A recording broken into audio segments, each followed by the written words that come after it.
Bonne journée tout le monde. Comme à chaque jeudi, on est avec notre ami Jérôme Blanchet-Gravel de Libre Média. Jérôme, il s'est passé quand même plusieurs choses dans l'actualité, des sujets que j'ai gardés, mais sur l'actualité de Libre Média comme tel, vous avez lancé un balado, hein, comme on dit dans les bons milieux francophiles. Donc, vous avez lancé un podcast qui s'appelle le Libre Podcast. Donc, c'est animé par Francis Denis avec une candeur, que, ma foi, qui est quand même de très loin supérieure à la mienne en termes techniques. Donc, j'aime son style, honnêtement. Là. Je me moque un peu, mais c'est amical. J'aime ce style. Il y a un style très européen dans sa manière d'animer. Je trouve ça bon. Donc, vous, ce que vous faites, c'est qu'une fois par semaine, je pense, vous enregistrez le Libre Podcast. C'est lui et toi, et vous discutez de, bon, en gros, c'est quoi les points forts de la semaine dans l'actualité de Libre Média, si j'ai bien compris votre formule. Là. Oui, c'est ça. Puis des fois, on va avoir des invités, comme la semaine dernière, on avait notre correspondant en Ukraine actuellement, notre envoyé spécial Alexis Brunet. On avait aussi Philippe Soro 5 mars, là, un essayiste. C'est le l'acteur en chef de Québec Nouvelle pour nous parler de Mhm. la loi C-63, projet de loi Ouais. C-63, projet de loi extrêmement préoccupant quant à la liberté d'expression. Donc, la formule, c'est oui, revenir sur, comme tu le dis bien, les points forts de l'actualité de Libre Média de la semaine. Donc, on fait effectivement un tour d'actualité à partir de Libre Média, mais on ne se limite pas non plus au contenu qu'on a fait, qu'on a publié.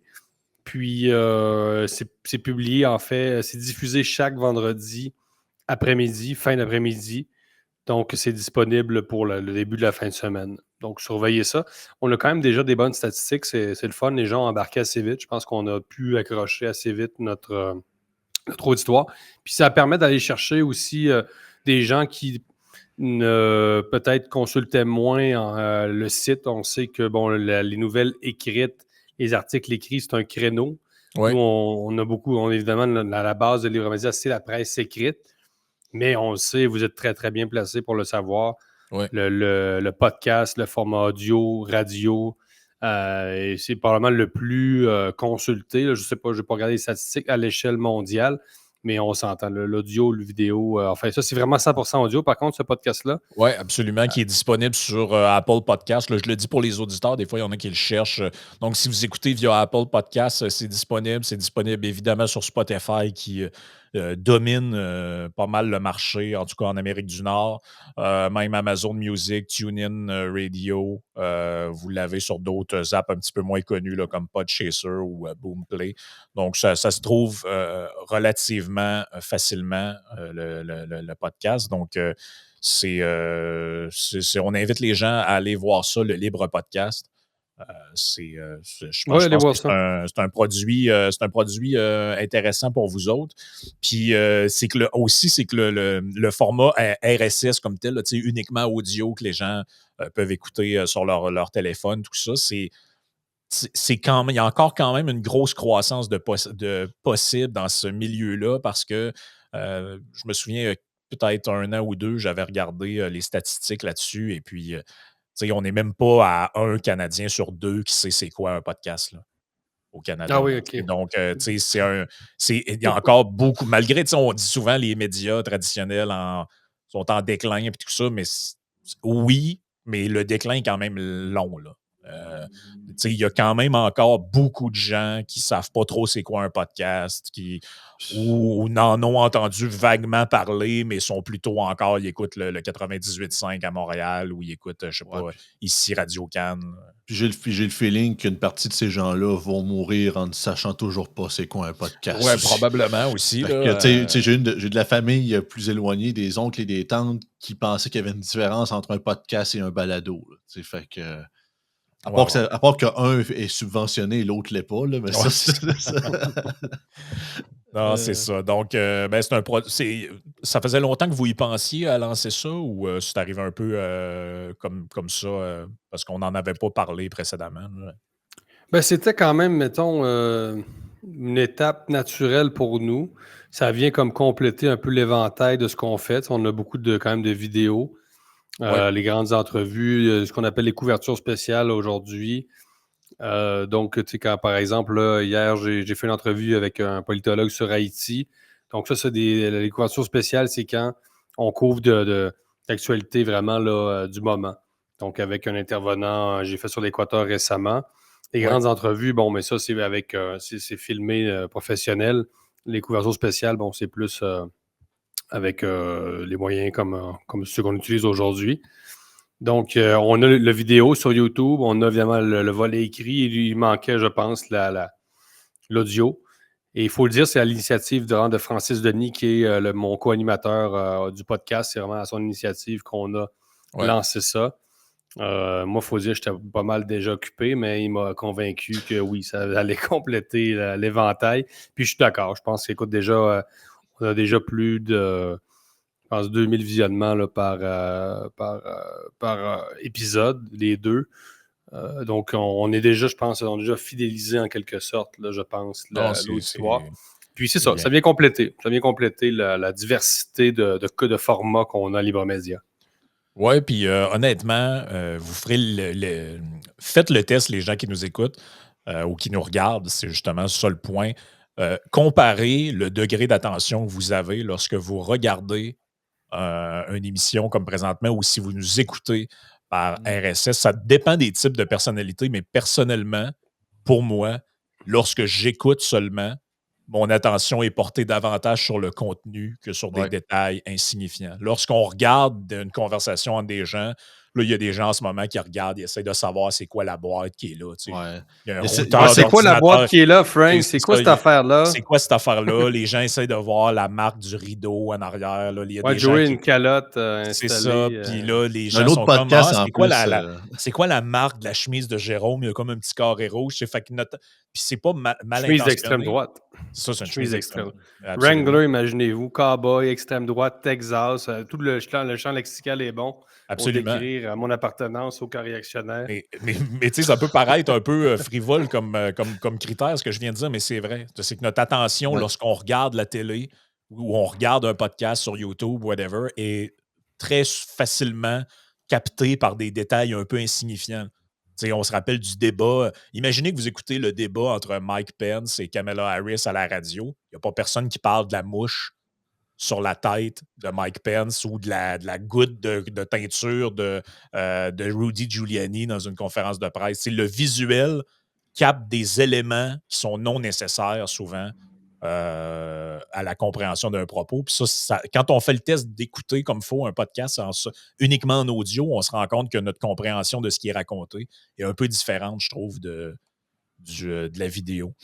Ça nous amène au premier article. En fait, il y a deux trucs dont je voulais qu'on parle aujourd'hui, puis c'est deux papiers que tu as écrits dans Libre Média. Le premier, c'est ton éditorial de la semaine que j'ai trouvé particulièrement délicieux en vertu des événements récents. Donc, les gens le savent, là, il y a des vagues de démissions et de plaintes chez des élus municipaux, entre autres, la mairesse de Gatineau, le maire de Québec qui est pris avec une histoire. Hier ou avant-hier, je voyais le maire des Éboulements dans Charlevoix Ben oui, qui démissionne en disant que c'est vraiment épouvantable. Là, des gens c'est trop dur. Oh, il y a des gens qui entretiennent des climats vraiment toxiques, genre ils questionnent son salaire et ses décisions. Ah ouais, les incivilités, le nouveau ouais. terme. Les incivilités sont en hausse. Là, ça Les va prendre. incivilités, hein, oui, bon, ça c'est un terme Ouais. beaucoup qu'on utilise en France, mais pour décrire plutôt des Ben, actes c'est Ouais, c'est un c'est peu ça. comme dans violents dans COVID. la rue, là. C'est un peu comme dans COVID, Jérôme. On attend 2-3 semaines puis on copie ce que la France fait. Fait que c'est assez Non, spécial. c'est ça. Ben, Ouais, donc mais là, c'est mal le- appliqué. Incivilité, c'est fort, là. C'est un Ah, terme qui n'est pas approprié. demande-en pas trop au dôme, Jérôme. Là. On fait ce qu'on peut. Là. Non, c'est ça. ça. Donc là, ton Mais en éditorial gros, s'intitule La démocratie, c'est trop dur. J'ai trouvé ça absolument délicieux comme texte. Peut-être nous expliquer un peu quel était l'objectif et le sens du propos là-dedans. Moi, je le sais puisque je l'ai lu, mais je trouve que ça vaut la peine de le répéter. C'est assez. Je pense que c'est très juste là, ce que tu décris là-dedans. Là. ben, c'est la logique du safe space, hein, donc cette espèce de tentation de faire de l'espace public un safe space, donc un espace sécuritaire. Et là-dedans, tu as une sorte de rejet de la démocratie qui est par nature conflictuelle. Donc, on se retrouve avec des élus qui sont, à l'image de beaucoup de gens et à l'image du Québec actuel, extrêmement fragiles. psychologiquement fragiles, qui n'ont peut-être pas les capacités pour assumer leurs fonctions. Et là, je ne veux pas aller trop loin parce que, bon, je ne veux pas choquer trop de gens, mais on Ouais, a un peu c'est l'impression qu'au Québec, on est en train de subventionner la carrière de gens trop faibles pour assumer leurs fonctions. Donc, moi, je n'ai pas à sortir de l'argent de ma poche pour vous payer un psychologue parce que vous êtes trop faible pour être élu municipal. Je suis désolé de vous le dire. Là. Puis je ne dis pas que, comme je le mentionne dans l'éditorial, il ne s'agit pas de défendre les insultes sur les réseaux sociaux. Puis on sait que les réseaux sociaux ont amené une nouvelle dynamique. Là, on le sait, là, les gens, les comptes anonymes, donc c'est sûr qu'on peut recevoir plus d'insultes. Nous, comme chroniqueurs, Joey, Frank et moi, on le sait. Bon, les comptes anonymes, bon, la multiplication des insultes, bon, c'est quelque chose qui est déplorable, mais il y avait quelque chose avec lequel il faut composer. Il ne s'agit pas non plus d'offrir au lynchage les élus, mais de constater que c'est ça. C'est-à-dire que si vous n'êtes pas capable de composer avec une certaine adversité, de composer aussi avec la discussion démocratique, c'est-à-dire que vous devez être capable de composer avec les gens qui ne pensent pas comme vous. Et là, on constate qu'il y a plein d'élus municipaux qui, eux, croulent, qui cèdent face à la pression, mais la pression de quoi? La pression du débat démocratique. Là. Donc, je pense que l'angle est assez nouveau. avec L'angle que des j'ai. enjeux, Jérôme, relativement insignifiants, il faut se le dire. Là. On s'en parlait en privé, puis c'est ce que je te disais. Je disais, ces élus-là essaient d'amener le narratif comme quoi ça n'a jamais été aussi pire. C'est épouvantable. Avant, on vivait dans la paix. Cette espèce de mythe qu'avant, on vivait dans la paix et l'harmonie, et depuis quelques années, le climat est absolument dégueulasse. Et moi, je me dis, mais est-ce que ces gens-là ont un minimum de culture historique? Est-ce qu'ils savent ce que les élus du passé ont vécu? Est-ce que Mme Plante, qui trouve elle aussi que c'est donc bien insupportable ce qui se passe avec les citoyens mécontents, est-ce qu'elle sait que dans ses prédécesseurs, il y a déjà un maire à Montréal que pour avoir désincité les citoyens à s'enrôler dans l'armée lors de la Deuxième Guerre mondiale, il s'est fait arrêter par la GRC et sacré dans un camp de prisonniers? C'est ça. Faut quand même se rappeler c'était quoi le passé. Là. Le passé, pas si lointain que ça, on parle des années 40. Là. Les élus du passé avaient à faire face, ils ont eu à faire face à des guerres mondiales, ce genre de trucs-là, la conscription, la crise d'octobre. Il y a eu plein d'événements quand même incroyables là, dans notre histoire, malgré qu'on n'a pas vécu nécessairement ce qu'il n'y a pas eu d'occupation comme en Europe. Mais ce que je veux dire, c'est que vous comprenez que des élus par le passé ont dû faire face à des difficultés incroyables, là, mais faisant en sorte que certains d'entre eux ont pu être arrêtés, enfermés sans trop de motifs et autres. Et là, on a des maires qui nous disent, en gros, j'ai voulu faire une piste cyclable, puis il y a des citoyens qui m'ont dit de manger de la merde. C'est là qu'on est. Là, je veux dire, est-ce que les gens se rendent compte à quel point c'est absurde? Là? Beaucoup de victimisation. C'est une époque très paradoxale parce qu'on sait que ce sont ces gens-là aussi, c'est le même profil de gens qui va défendre l'envoi de plus d'armements en Ukraine. Donc, tu dis... non, mais c'est les mêmes. Hein? Quand j'ai lu Stéphanie Gramont à la presse, les va-t-en-guerre actuels sont les plus faibles de la gang. Là, donc, on veut vraiment les voir au front. Ils doivent montrer l'exemple. C'est va-t-en-guerre sauf sur mon terrain. Hein? C'est, Jérôme, c'est partout sauf chez nous. Là. Not on my yard. Là. Oui, safe space au niveau municipal, mais on serait prêt à s'engager dans l'escalade ukrainienne, la poudrière ukrainienne. Et donc, le message derrière ça, c'est que la démocratie, c'est dangereux. Hein. C'est-à-dire, la démocratie, on est en train d'amener l'idée tranquillement, et ça, c'est assez nouveau là, quand même, que la démocratie, l'espace de délibération, ça amène des climats toxiques, comme on dit, c'est un concept très à la mode. Là. On sait que tous les milieux de travail sont rendus à peu près toxiques, parce que le seul fait d'entrer en relation avec quelqu'un d'autre est devenu toxique. On ne tolère même plus la présence de l'autre à tel point, on est tellement sombré dans un individualisme tellement radical que le simple fait d'être en relation avec la société est devenu une microagression. Ouais, c'est ça. L'existence de l'autre est une microagression. La société te microagresse continuellement. Donc, on ne tolère plus la dissidence, mais vraiment carrément la mise en relation. Là. C'est assez incroyable. Et ça, c'est un message qui est extrêmement dangereux. Je ne sais pas si c'est très pernicieux. La démocratie, c'est dangereux, donc il faudrait peut-être la restreindre pour votre santé mentale. C'est beaucoup plus confortable de vivre dans le consensus. On l'a vu durant la crise sanitaire. L'unanimité, la gouvernance. Alain Deneau, le philosophe de gauche, Ouais. écrit un très bon livre, c'est intéressant. Lui, c'est probablement un des meilleurs penseurs de gauche, là, ou un des seuls, en fait, qui réfléchit pour vrai, là, au-delà du wokisme qu'on connaît. Non, il faut lire Alain Deneau, vraiment quelqu'un Très bon. d'important. Donc, la gouvernance, c'est-à-dire, on fait croire aussi qu'il y a un consensus sur plein de sujets. Donc, non, vous, vos propos ne sont pas basés sur le consensus scientifique. Donc, ça n'a Ben, c'est ça. pas lieu d'être dans l'espace public. Donc, c'est une Ben, manière le d'écarter corollaire de ce que aussi tu dis, c'est un peu aussi l'avènement de plus en plus d'une espèce de. T'en parlais justement dans ton grand entretien avec Étienne Beauregard. J'ai escamoté son nom. Là. Oui, grande Mais, entrevue sur Étienne YouTube. Alexandre Beauregard. Oui, Étienne-Alexandre Beauregard. Je m'excuse, j'ai brisé un peu son nom. Fier membre du Club des Laurengistes. Mais ce qu'il disait dedans, c'est ce que tu lui disais à un moment donné, c'était justement l'avènement d'une espèce de technocratie. Et on le voit de plus en plus, c'est-à-dire que la démocratie est presque maintenant vue comme un obstacle au règne des experts. Et ça, c'est de plus en plus patent, c'est-à-dire que que les gens le veulent ou pas. Oui, mais est-ce que vous avez des études? Est-ce que vous avez est-ce que les experts pensent et je vois de plus en plus des gens, tu vois, l'autre fois, il y avait des gens de gauche sur X qui discutaient et la discussion, je m'amusais à épier de manière morbide leur conversation. Et ils disaient, entre autres, comment se fait-il que sur une chaîne d'information publique, il y ait des chroniqueurs qui donnent leur avis sur des sujets de société alors qu'ils ne sont pas des experts.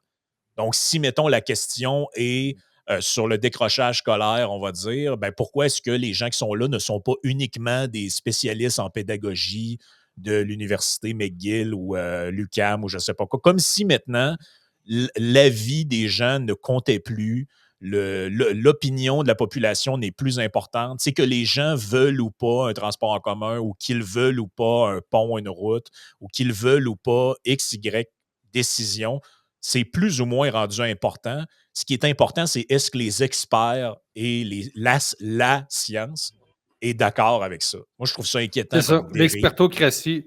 Oui, ça participe de ça. Il y aurait tout un essai qu'on pourrait écrire sur le sujet.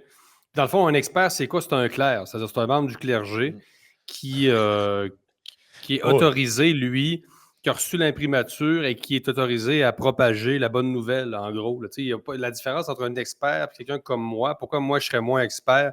J'ai étudié longtemps. On n'est pas moins expert que personne.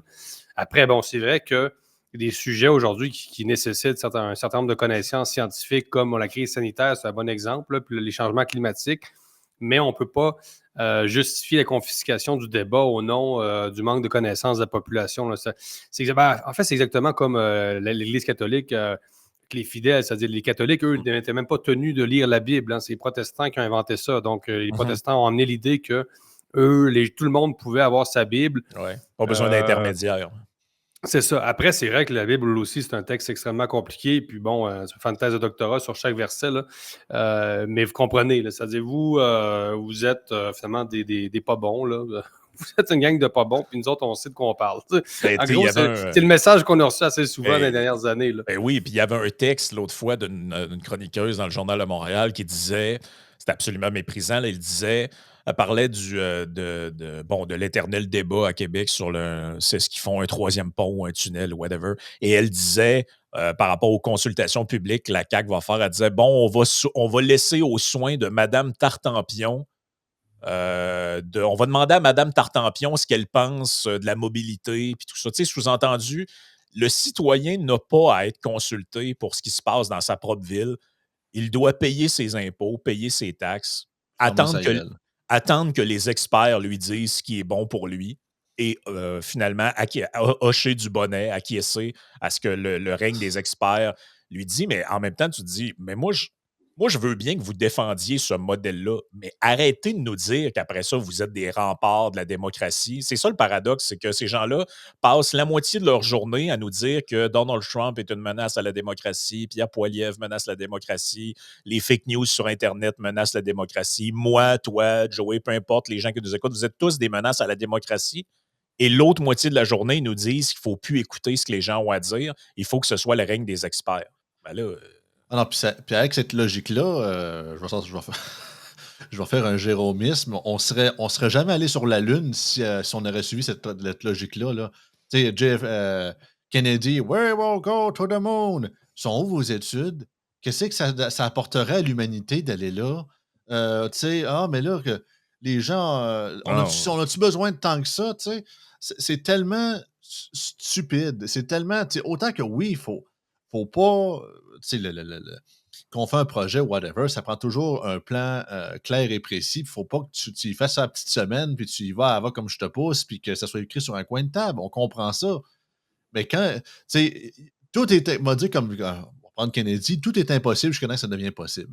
Puis venez pas me dire que, à cause de la faille de Logan, puis des niaiseries du genre, puis l'affaire de mobilité, le monde en veut, le Christy de troisième lien. Checkez vos 2 ponts en décrépitude, sacrez moi avec vos esprits d'études environnementales de schnout, le monde en veut un, donnez-leur, ça crevesse. Surtout en plus que la logique précède, puis la logique géographique précède en plus la volonté des citoyens. Mais la théorie que j'ai toujours amenée, puis la raison pourquoi beaucoup se demandaient pourquoi le monde politico-médiatique montréalais ont tellement haï l'idée d'un troisième lien à Québec, c'est que pour une fois, la population, le grassroots, les racines, le plancher des vaches est exprimé. La CAQ a pris la balle au bon. Oui, ils nous ont trahis par après. Mais eux autres, c'est comme si ils ont leur échiquier avec leurs pions. Ils disent, OK, parfait, on va faire une petite chronique un matin. On va pousser cette idée-là, puis là, les ministres vont en parler en chambre, puis ils vont dire que c'est une bonne idée. Mais là, tout d'un coup, il y a un nouveau pion qui embarque sur le board, mais tu ne peux pas le contrôler. Il commence à bouger. Tu dis, hey, ça sort de où, ça? C'est le troisième lien. C'est quoi ça, le troisième lien? C'est sûrement de la chenoute. Il faut absolument le tasser parce qu'on n'a plus le contrôle. Ouais, ce que tu C'est veux pas dans dire, l'air c'est du que. temps, là. Ouais, c'est ça. Je comprends ce que tu veux dire. Tu veux dire qu'en gros, on est dans un système où on ne tolère les projets ou les avenues de société que quand elles sont imposées par le haut, si ça émerge d'une volonté populaire ou de Exactement. ce que les gens veulent, leurs préoccupations, c'est pas important parce que ça va contre Ben, Sauf, tout ça rentre un peu dans la même lignée. sauf si c'est son. Marqué que je les considère comme dans le haut aussi, sauf si ça vient d'organismes subventionnés, supposément représentant les volontés du peuple, Ouais. mais qui sont souvent gangrénés, genre des conseils de quartier, des organismes environnementaux, ou je dirais même certaines chambres de commerce. Fait que, on prend cette excuse-là pour dire que, on parle aux gens, regardez, nos organisations locales ont été consultées. Ouais, mais c'est ça. On Ouais, mais c'est passera sûr que personnellement. le système se défend un peu de par lui-même, là. Ça, on a tout compris cet aspect-là. Mais bref, excellent article. Oui, donc à que- surveiller. su- C'est une dérive qui est à surveiller, qui est pas, dont on parle pas vraiment. C'est-à-dire vraiment, tu sais, je le répète, là, l'idée que la démocratie est un risque pour la santé mentale parce que c'est confrontant, parce que ça nous expose. Hein. Quand je dis la démocratie, c'est être exposé à de la désinformation, c'est être exposé à des points de vue offensants. Donc, on est quand même déjà dans cette ambiance qui tend à dire donc la santé mentale des élus serait plus importante finalement que le clash démocratique. Puis, on l'a vu durant la crise des camionneurs. Ça a été vraiment précurseur. Donc, on ferme la société canadienne pendant 2 ans pratiquement. Et on se retrouve avec des fonctionnaires fédéraux qui ne tolèrent pas le bruit de klaxon. Puis probablement que c'était désagréable, effectivement, être à Ottawa durant cette période-là. Sauf que vous comprenez, si le prêt à payer de 2 ans de régime autoritaire, c'est des klaxons et de la musique techno, comprenez que c'est une aubaine. Vous comprenez que ce n'est pas des obus qui vous tombent sur la tête. Donc, on était dans ça. C'est-à-dire, la démocratie, c'est désagréable, mais ça fait du bruit, c'est bruyant, la démocratie. Ouais. On serait-tu bien si on n'était pas en démocratie, finalement, et s'il s'agissait seulement de, finalement, écarter les dissidents? Donc, c'est vraiment un dérapage qui est extrêmement dangereux. Là. Donc, les messages subliminaux qu'on envoie actuellement au Québec, en particulier en Occident, sont vraiment à surveiller. Et ce pas les grands médias qui vont vous en parler, je peux vous le dire. À quand une chronique au droit au silence, si ça n'a pas déjà été écrit? Ouais, ça a probablement déjà été plein de écrit. fois. Écoute, ça, c'est les chalets à côté. Là. C'est les... Ouais. Il Il y a adore quelque ça, chose il de. raffole de ça, là. Ouais. Marcher dans le bois, je suis tout Ah, seul, là. avec mon livre La à la retraite caisse. dans Il y l'arrière-pays. a quelque chose de paradoxal un peu dans. Ben, pas un peu, il y a quelque chose de complètement paradoxal là-dedans que une bonne partie des gens qui promeuvent, tu sais, qui font la promotion de ce statu quo-là et de cette société chalet-là, ben, ce sont des gens qui, historiquement, dans leur mouvance de gauche, on visait à briser des tabous, à justement bousculer des safe space. Tu sais, je veux dire, des personnages iconiques de la culture de gauche, par exemple, comme David Bowie qui arrivait habillé en femme ou ce genre de truc-là, tu sais, pour briser des tabous, des totems, tout ça. Je sais La pas, tu sais, transgression. la transgression, c'est quelque chose d'inhérent normalement à la culture de gauche. Oui. C'est-à-dire transgresser la société traditionnelle pour essayer de faire bouger l'échiquier, de sortir d'une espèce de boîte mentale très, qui encarcane les gens dans une seule manière d'être et de faire. Mais là, c'est comme si on est dans un genre de. Ben, je t'en avais déjà parlé dans le grand entretien qu'on avait fait ensemble. Je parlais du virage réactionnaire de la gauche. Mais c'est un peu là qu'on est rendu. Si on passe de la transgression au chalet, finalement. Là. On passe de. C'est la dénonciation permanente de la microagression, mais je suis désolé, mais la culture de la transgression était par définition micro-agresser les autres autour de nous. Là. Il est Non, bousculé il n'y dans a plus notre de manière gauche. d'être. Il n'y a plus vraiment de gauche. La gauche, c'est très conflictuel. Je veux dire, même le marxisme, c'est vraiment la confrontation, évidemment, entre le prolétariat et les forces économiques. Il y a un conflit inhérent là, au Ben oui, c'est marxisme. ça. Là, on est en train de nier la diversité d'opinions, la conflictualité qui est inhérente à une société civile forte. Donc, la gauche qui finalement est devenue un peu apolitique, là, puis qui est sombrée aussi dans un psychologisme, dans le psychologique. C'est-à-dire que quand vous lisez, par exemple, le livre de Catherine Dorion, qui est vraiment un cas d'espèce, vous lisez un livre de 300-400 pages, là, et là, tu termines ça, puis tu dis, la fille, l'auteur, pour être poli, là, n'a jamais parlé de cause politique. Tout ce dont elle parle, c'est elle se sent microagressée constamment par son milieu de travail, par la performance. Bon, elle est contre la mondialisation néolibérale, ce qui ne veut pas dire grand-chose Non, dans c'est le ça. contexte de son livre. Donc, jamais elle ne définit clairement ce qu'est son combat. Es-tu avec les Autochtones? Est-ce qu'elle se bat pour l'environnement? Quand même une cause qui est une vraie cause bien définie. Non, Mme Dorion ne se bat que pour elle-même, contre ses démons intérieurs, pour son propre safe space personnel.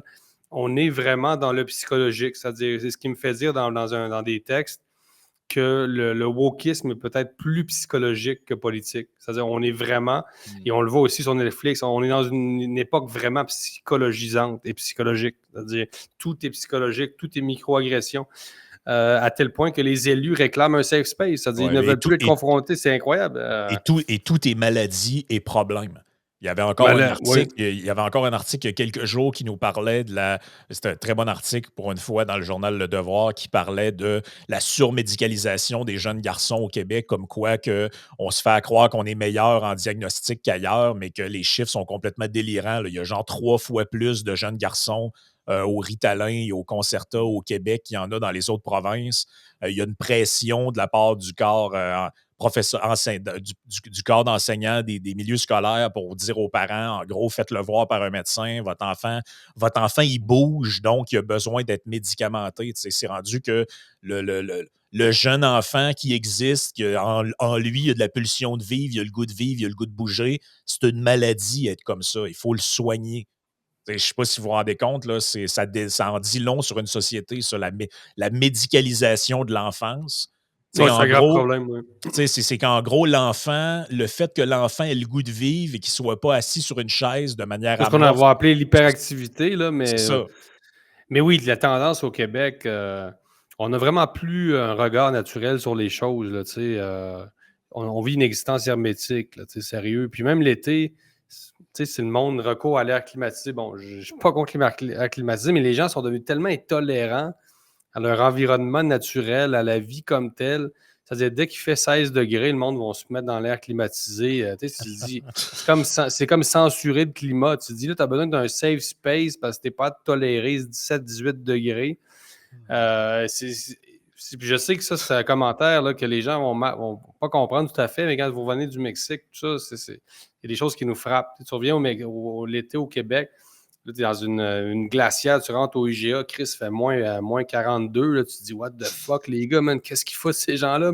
C'est vraiment spécial. Là. Donc, c'est l'espèce de safe space permanent. C'est bien spécial. C'est vraiment spécial. Tout est safe space. C'est une existence hermétique. Ouais. C'est assez incroyable.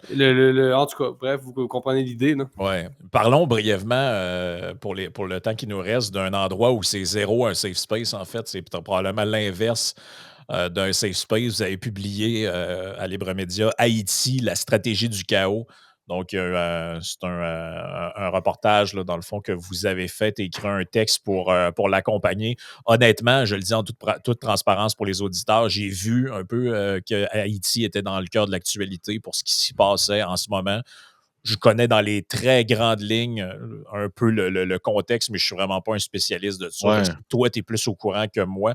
Fait que me suis abstenu d'en parler pas mal toute la semaine en me disant jeudi, ça va être un bon moment pour en jaser avec Jérôme. Fait que c'est quoi qui se passe à Haïti? Ouais, en gros, c'est une dégringolade assez incroyable depuis l'assassinat du président Jovenel Moïse en juillet 2021. Le pays, je veux dire, c'est vraiment une catastrophe incroyable. Ça fait longtemps là, que c'est une catastrophe Haïti, on s'entend, là, depuis les séismes, etc. Mais depuis l'assassinat du président, je pense que c'est le 4e président haïtien assassiné en passant, en juillet 2021. Le pays s'est vidé, évidemment, de très, très nombreux migrants qui entrent dans plusieurs pays d'Amérique latine. Mais c'est un chaos vraiment, je veux dire, un sommet de chaos, un paroxysme de violence et de destruction qui est inimaginable. Qu'est-ce qu'on va faire avec Haïti? J'ai aucune idée. Là, en fait, là, il va y avoir une force internationale, c'est-à-dire des casques bleus du Kenya qui se font toujours attendre pour essayer de contenir les bandes armées qui ont pris vraiment le contrôle du territoire.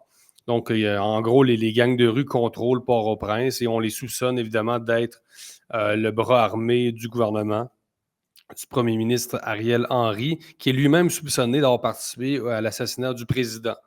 Donc, ça, c'est super sympathique. Et aussi, on a appris la semaine dernière que la femme de l'ex-président, elle aussi est impliquée dans l'assassinat de son mari. Un bon potentat, là. Donc, un bon Game of Thrones version Haïti, c'est quelque chose. Donc, évidemment, puis il y a toujours la pression des États-Unis. Donc, Haïti qui ne se gouverne pas vraiment elle-même.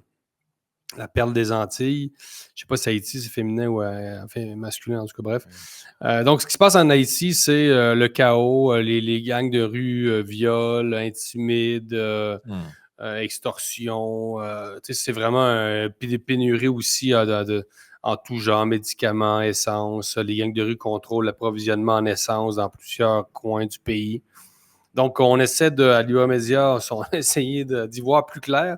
Et ce que me raconte Rome Chantal, qui est un spécialiste de la Chine, mais aussi d'Haïti, qui est lui haïtien d'origine, c'est que selon lui, les gangs de rue sont... le chaos, en fait, est alimenté pour justifier non seulement l'envoi de la force internationale, mais pour maintenir le président au pouvoir. C'est une manière pour le président du premier ministre, parce qu'il n'y a plus de président depuis juillet 2021, c'est une manière pour le premier ministre de justifier un peu son rôle. Donc, une stratégie assez classique là, qui est très américaine, en fait. Là, les États-Unis ont été quand même très bons pour foutre la marde dans plusieurs pays, là, pour le dire poliment.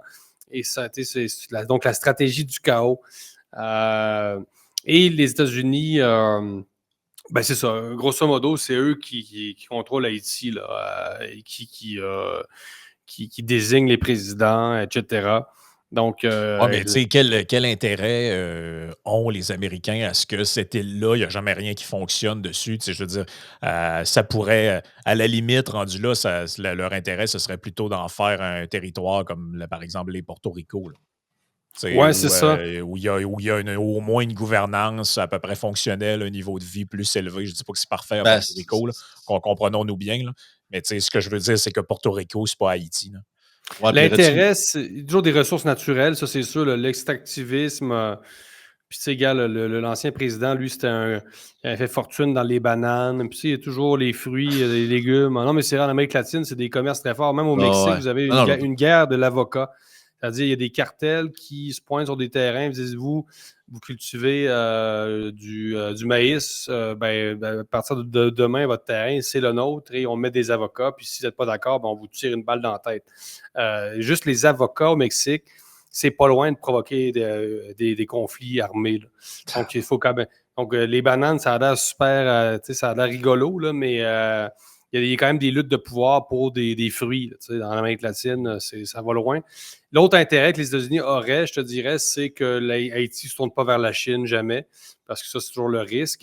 En même temps, les États-Unis perdent beaucoup de terrain en Amérique latine, c'est de plus en plus vrai. Là, avec Milei en Argentine, ça va peut-être changer un peu, mais pas nécessairement, parce que le Brésil reste de gauche avec Lula, puis le Mexique actuel est de gauche aussi, mais le Mexique, c'est plus compliqué parce que l'économie mexicaine est très liée à celle des États-Unis.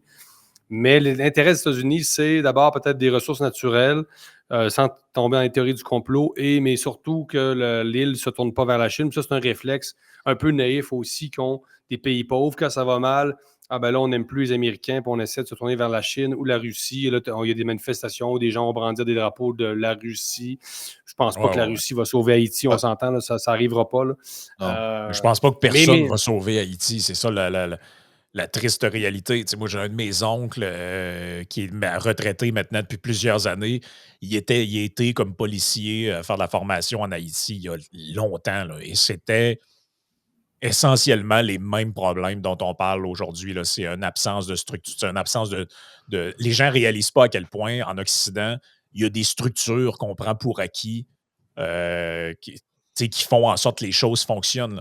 Je ne sais pas si les gens réalisent, mais des fois, tu as certaines ONG, par exemple, qui font qui vont dans des pays africains ou dans des endroits comme Haïti, et là, ils se posent la question de comment on fait pour sortir de la pauvreté ici. Là.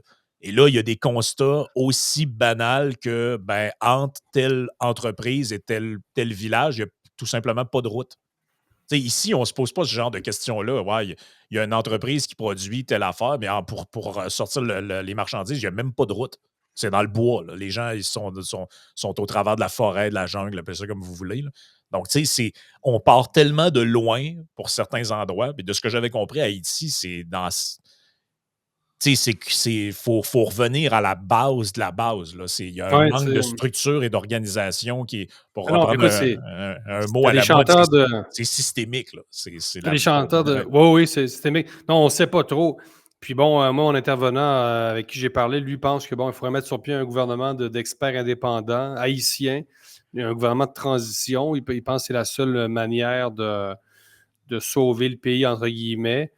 Mais ça, il n'y a pas de solution miracle. Mais tu sais, écoute, Haïti, récemment, il y avait un président, Michel Martelly, qui est grosso modo un chanteur de reggaeton. Tu sais, le gars, c'est un chanteur d'une musique populaire dont j'ai oublié le nom, là, qui est une espèce de mélange de cumbia et de reggaeton, en tout cas, à ce que je connais. Là. Un spécialiste des genres musicaux des Caraïbes.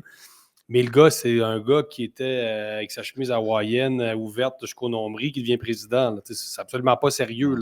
Là. Récemment aussi, il y a eu un chanteur, là, comment il s'appelle, là, qui voulait devenir président d'Haïti, puis ça n'a pas marché. C'est un gars très connu. Là, c'est pas Wyclef Jean qui voulait devenir président d'Haïti. Là, t'en as un. C'est bien spécial. Donc, ce sont des marionnettes. Ces gars-là sont des marionnettes qui sont là pour enrichir leur clan. Temporairement, jusqu'à temps de se faire assassiner ou non par un commando très louche de Colombiens qui ont passé des appels en Floride. La Floride qui est une plaque tournante en passant du terrorisme en Amérique latine d'État. C'est-à-dire, la Floride, c'est d'abord les résistants cubains. Donc, il y a un grand nombre d'opérations anti-castristes qui ont été organisées en Floride. Ouais. Est-ce qu'on a pu... Il y a des gens qui pensent que les États-Unis ont fait assassiner le président ici. En passant, là, c'est pas une théorie non plus totalement loufoque ni complotiste. La CIA a déjà assassiné le président chilien. Là, fait que, puis plusieurs autres avant. Fait qu'ils ont comme pas mal de précédents. Ouais, puis c'est pas mal plus gros, le Chili, on est Oh, loin ouais. d'Haïti. En tout cas, bref, pour les gens curieux, allez voir l'entrevue là, sur YouTube, allez voir l'article pour donner une. Puis je trouve ça bon, l'actualité internationale aussi, parce qu'au Québec, on a un regard tellement naïf sur les gouvernements. Tu sais, on n'est pas conscient à quel point la politique, c'est les rapports de force, Hmm. c'est l'arène. Tu sais, quand je disais tantôt du conflit, tu sais, le Non, politique, c'est ça, là, c'est le lieu où s'affrontent des acteurs différents. Puis nous, on a une vision tellement naïve et angélique, ça va bien aller, c'est l'État CPE, voyons, le gouvernement veut juste ton bien. Je dis pas qu'on a des trucs, des complots aussi graves au Québec, mais je veux dire, à petite échelle, le gouvernement ne veut pas nécessairement votre bien, là, tu sais, de quoi vous parlez, là. Dans le monde, il n'y a personne qui pense ça vraiment, là, tu sais, c'est la méfiance envers l'État devrait être quelque chose de naturel. C'est un bon ouais. réflexe. Ça ne veut pas dire de détester le gouvernement, ça ne veut pas dire de faire une insurrection contre le gouvernement, mais si vous pensez que les États, de manière générale, veulent votre bien, vous n'avez absolument pas compris la politique. Là. Tu sais, Non, c'est tellement naïf, c'est un romantisme Ben, en fait, bisounours. ce qui est incroyable, c'est une extrême naïveté par rapport à chez soi, mais comment je pourrais dire ça, un jugement extrêmement sévère pour ailleurs. C'est-à-dire, moi, Aussi, ouais, un exemple, moi, qui me fascine, paradoxalement. un exemple qui me fascinait dans les derniers temps, c'est ça faisait 5 minutes qu'on savait que Navalny était décédé en Russie, que, bon, vous demandiez à n'importe quel Québécois que vous croisez ou Nord-Américain, tout le monde savait déjà que c'était le régime russe, que c'était Poutine, qu'on a éliminé un opposant du régime. Mais je ne sais pas, 6 ans plus tard, la majorité des gens pensent encore que Jeffrey Epstein s'est pendu dans sa prison. Là. Et que tout ça est absolument Les gens qui normal. pensent ça, oui. Oh, il y a des gens qui sont. Je veux dire, c'est encore vu. Officiellement, c'est une théorie du complot, là, de dire qu'il a été tué. Là. Écoutez, il y a tellement de complots, c'est-à-dire, honnêtement, il y en a tellement. J'ai fait un article la semaine dernière sur le président mexicain qui accuse YouTube de censure et le New York Times est soupçonné d'avoir inventé une fake news sur le président mexicain. Là. Tu sais, quand les gens pensent que les journaux, ça sert juste à propager la vérité absolue. Puis même le gouvernement américain a reconnu que, bon, il n'y avait pas d'enquête là, qui montrait que le président mexicain était lié à des narcotrafiquants. Là. Puis ça, c'était pour partir probablement le hashtag narco presidente. Et peut-être, et là, on sait que le président mexicain, lui, son mandat tire à sa fin. En passant de Mexique, je le rappelle souvent, là, c'est un pays de 130 millions de personnes, sa deuxième économie d'Amérique latine, ce n'est pas seulement la plage. Là. Tu sais, des fois, je vois ce qu'on peut lire même sur des pages anonymes. Tu sais, JBG vit dans un pays de touristes. Tu sais, ça, c'est des gens de gauche qui disent ça. À quel point vous êtes des attardés, puis vous êtes des racistes aussi, là. Parce que, je veux Ah dire, non, pour mais vous, je veux dire, enfin, ça, c'est une je veux dire, parenthèse. moi, j'ai pas exploré le Mexique profond comme toi, là, mais la dernière fois où je suis allé, je suis sorti de où j'étais, qui était un endroit de plage, effectivement. Là, puis j'ai fait traverser le Yucatan pendant comme 3 heures. Là, on traversait deux ou trois États. Là. Puis aussitôt que tu sors un peu de certaines villes, presque le Moyen Âge. Hmm. T'arrêtais dans un endroit où le gars qui conduit l'autocar, il y a un gun. Là. Puis autour de toi, tu sens que t'es comme pas vraiment dans un endroit là, où c'est si safe que ça. C'est Là. contrasté, c'est un pays contrasté. C'est un Il pays y a de ça, mais contrasté il y a où, aussi des villes c'est ça, mais il y comme a Mexico, très cosmopolite. Là. c'est ça, Ouais, mais ça dépend. entre les villes, moi, ce que j'avais remarqué, c'est qu'il y a des zones rurales De de pauvreté. non-droit. Ben ouais, puis des zones rurales de pauvreté De non-droit. de quasi extrême. Là. Fait que, Mais tu sais, juste pour. les gens qui disent que c'est un pays de touristes, je veux dire, vous êtes débiles. Là. C'est comme Ah ouais, penser ok, que je la ville. comprends, oui. Tu sais, je veux Ok, dire, ça part de là. Ouais. c'est comme les gens qui disent ben, Québec, c'est une ville de tourisme. Tu dis, OK, parfait, il y a quelques Non, mais touristes dans le vieux ça me Québec une fait fois de rire temps parce en temps, que mais je sais pas. les choses les plus racistes que je lis souvent, c'est sur. Puis je les lis pas. Les gens m'envoient des captures d'écran parce que moi, j'ai pas le temps de consulter ces pages d'attardés mentaux qui n'ont rien à faire de leur vie. Là. Mais comme les gens m'envoient des captures d'écran, bon, des fois, les gens disent ça de toi. Bon, OK, j'avais vu, là, mais j'avais compris. Mais les choses les plus racistes qu'on peut lire sont souvent sur les pages d'extrême gauche anonyme. Bref, je finis la parenthèse pour finir sur des complots. Donc, on soupçonne le New York Times d'avoir contribué à vouloir partir le hashtag narco presidente parce que la candidate du président mexicain se présente cet été. L'élection a lieu cet été et c'était pour peut-être avoir l'autre hashtag narco candidata, c'est-à-dire narco-président, narco-candidat, donc une manière de salir le président et sa candidate par les États-Unis qui, leurs intérêts sont moins bien représentés par la gauche mexicaine que par la droite mexicaine. Donc, tu sais, quand je dis la politique, c'est sale, on est dans une opération de communication publique qui est quand même assez cohérente. Vous lancez une fake news par le New York Times, vous lancez le hashtag narco-président pour lancer le hashtag narco-candidate. Et là, vous avez évidemment une campagne de diffamation parfaite pour nuire à la candidate du président sortant. Donc ça existe dans le monde, là. Les bots, tout ça, les interventions des États pour s'ingérer dans les campagnes électorales d'autres pays, ça existe. Si le Québec est indépendant, ça existerait aussi. Le Québec a beaucoup d'eau. Le Saint-Laurent, c'est probablement un corridor géostratégique extrêmement important. Je ne sais pas ce que les Canadiens aussi pensent ce qu'ils vont faire avec l'eau. Il manque beaucoup d'eau dans le monde, c'est vrai, là, ça. Au Mexique, tu ne peux pas faire ton lavage partout. Tu n'as pas d'eau, pour faire le lavage. Donc, je ne sais pas si les gens... Imaginez les richesses qu'on a. Tu sais, nous, au Canada, on n'a quasiment plus d'armée, c'est quasiment démantelé. Un territoire Ouais, immense. en Ukraine, notre armée. Notre stock est en Ukraine. En tout cas, bref, on est d'une naïveté absolument préoccupante. C'est inquiétant à quel point on est naïf au Québec, au Canada aussi. On a Mélanie Joly comme ministre des Affaires étrangères. Juste ça, là, tu te lèves le matin, puis là, tu te dis, aïe, je me rappelais plus que Mélanie Joly était ministre des Affaires étrangères. Tu peux aller te recoucher, là. Je dis, mais écoute, man, ça n'a aucun bon sens, là. Ben oui, mais je veux dire, ça fait 8 ans. On a 8 ans de règne d'un prof de kayak et de théâtre Trudeau, ça, c'est le sommet, là. seconde zone. Je veux dire, tu sais, à la limite qu'un gars comme Trudeau puisse être élu un peu par accident parce que, bon, il est jeune, il y avait une vague, tout ça. Tu te dis, bon, OK, c'est tel que tel. Moi, je veux dire, j'en veux pas à la population de l'avoir choisi après 10 ans de Harper, tu sais, qui commençait à être usé, tout ça, ça va, là, c'est normal. Mais qu'on l'ait conservé pendant 8 ans avec absolument aucun programme, aucune idée. Personne n'est capable de nommer une seule réalisation à part le fait d'avoir perverti au wokisme l'ensemble des institutions.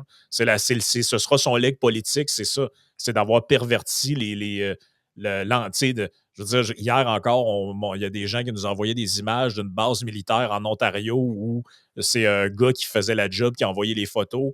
Les militaires installaient des tampons dans les toilettes pour hommes, là.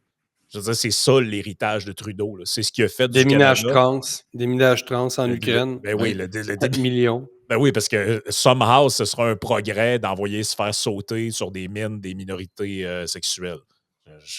Des mines arc-en-ciel. Ça prend une explosion paritaire. Je ne sais pas si les gens réalisent à quel point. Faut qu'il y ait autant de débris d'un côté que de l'autre. Oh oui, on est dans l'Ukraine, qui est un pays très conservateur aussi à sa façon. Vous pensez que c'est l'Ukraine, c'est Safia Nolin? Quoi vous parlez? Oui, mais ça, puis on en a déjà parlé, la naïveté de... C'est le Québec, oui, mais l'Occident en général, quand tu vois la mouvance de gauche américaine, là, genre... Oh oui, c'est l'Occident en général. Les trans pour la Palestine ou je sais pas quoi, tu te dis, mais vous êtes sérieux?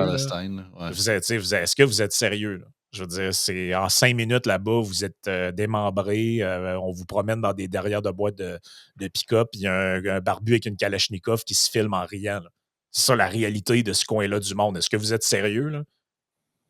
Ah, mais c'est la convergence des luttes, ouais. Ça a plus l'air de la convergence des imbéciles que d'autres choses, là. Il faut se rendre à l'évidence, là. C'est ça, on renvoie les gens au site web de Libre Média, donc libre avec un trait d'union média.com ou dans votre navigateur, là, Libre Média, vous allez tomber dessus. Donc, il y avait le premier texte dont on a parlé qui était ton éditorial de la semaine sur la démocratie, c'est trop dur.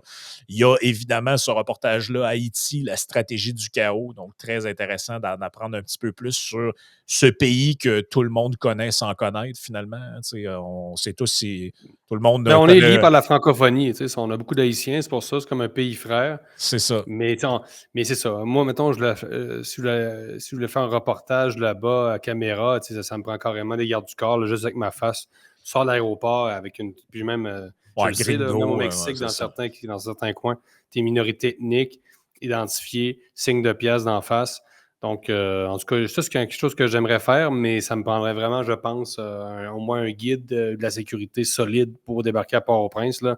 Parce que si t'es blanc, écoute, t'es vraiment une cible.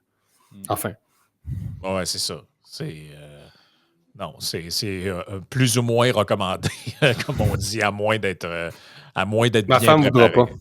Ma Non, femme je ne voudra pas. penserais pas que ta femme veuille. Donc, c'est ça. Donc, on renvoie les gens au site web de Libre Média ainsi que ne pas manquer le Libre Podcast, donc disponible Yes, sur pas sir. mal toutes vos plateformes. Et ben, nous, on s'en reparle dans 2 semaines, Jérôme. Oui, excellent. Merci, Ouais. les gars. Toujours un plaisir. Plaisir. Yes, à bientôt.